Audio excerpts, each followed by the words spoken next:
Mom.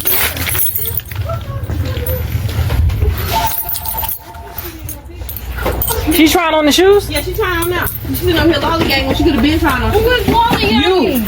Oh, you got shoes right there. Converse's right there. Try this one on. Come on, y'all. Come on. Try this one. Try this one. Converse's. Black. All black is what you need. All black shoes. Come on, Harriet. Just 1 foot.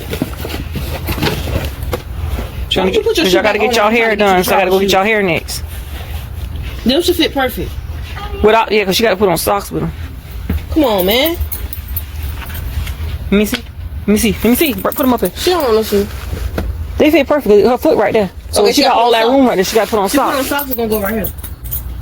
Where's Oh, your toe yeah. at? Right there. Pick your Right toe. here. Right there. That's your big toe or your small toe? Why we asking what Take off these. What size those is? It's a 6. And how much those is? These the one you say get. What if she get them shoes and she don't wear them? You want them shoes or not? Huh? You want those? Yeah. Can you? Have you ever noticed that some people spend years complaining about the exact same person but never leave the situation? At what point do we stop blaming the other person and start asking ourselves the hard question? Because I thought it was common knowledge that what you allow will continue. If you ask someone to change and they don't, if you tell someone what hurts you and they ignore it, and if you explain your needs over and over again and nothing changes, that's your answer. They've already told you where you stand, not with words, but with their actions. People make time for what matters. People put effort into what matters. People protect what matters. And if someone consistently shows you they don't care enough to meet you halfway, stop trying to convince them to become somebody they're clearly choosing not to be. Move accordingly. Move on. Move away. Because if you knowingly stay in a situation where the outcome never changes, eventually the pain becomes self-inflicted. I said what I said. Now let's talk about why I'm saying all this. Shanika recently uploaded a few Facebook shorts that she described as back to school shopping for her 8 school-age kids. But for what was actually shown on camera, the focus was primarily on Kaya trying on a pair of black Converse. The entire interaction felt rushed. Kaya was trying on the shoes without socks, of course. Shanika asked if they fit, and Naya stepped in to check where Kaya's toes were before snatching the shoe off. Then after all this, Shanika asked Naya, what if she don't wear them shoes? You want them shoes, Kaya? Kaya, of course, said yes. But the video ends before viewers actually see whether the shoes were purchased or not. And that's where my question begins. Why does everything she do for those kids seem so rushed? Why did Naya have to bring her nasty ass attitude having self alone? Why did she wait until the very last minute?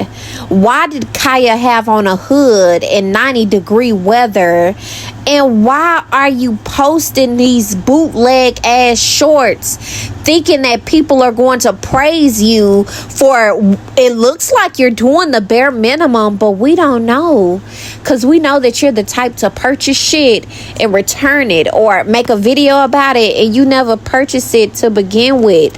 And that's the sad part.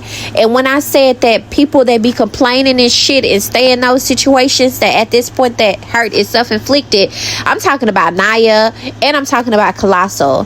So we know how Naya is. She will, I wasn't asked to be born, fuck my life, woe is me, I just want to be out of here. And then she'll be right back under Colossal going through the same thing, only to complain a few months again down the line. And I'm like, damn, bitch, you are old enough to leave. Get the fuck on. Get your own life. And maybe if you get your own life, you won't be so upset when you see people trying to help better the lives of your younger siblings. And then Colossal, after this little shopping vlog, as Colossal says, she made an entire post talking about Hayward, how she didn't bring these kids in this world by herself. She shouldn't, solely carry she shouldn't carry the responsibility solely on her own. And that I do agree with. But when I say that this man has shown you who he was, you act like you were a teenage mom when you had Samoria.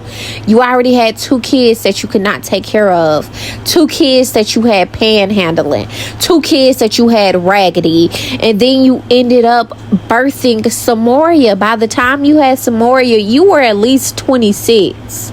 Bitch, you should have had a little sense. And after you had Samoria, you see that Hayward was involved a little, but not as much as he should have been. So what did you do? You had another one, and another one, and another one, and another one, and another one. You had your last kid at what? 38? In Lord's will, Syasia is the last one. But what I'm trying to say is you had all of those kids for Hayward after he showed you after the first child. I am not going to contribute financially. I am not going to contribute physically. I am not going to contribute mentally or emotionally. Any kids that we have, they are going to be your responsibility. I'll post their pictures every now and then and tell people that y'all can talk about me, but my kids love me. But in real life, I'm never going to show up for them. So if someone has shown me this with 1 kid, what the fuck do I look like having more? Do you know how expensive kids are? Do you know how tough it is having kids? And imagine having all those kids and it's all on you. So colossal. That self-inflicted hurt, the shit that you're feeling like your weight is just getting a little too heavy to carry, that's on you. You just birthed Syasia and you were what, 38? And you knew then he not gonna do shit. He I guarantee you Hayward has never brought Syasia anything. And the only reason Syasia was brought into this world is because in order for Hayward to continue to sleep with you, you had to act like she wasn't his, and you did that. You did that for not only Syasia but also Shalana.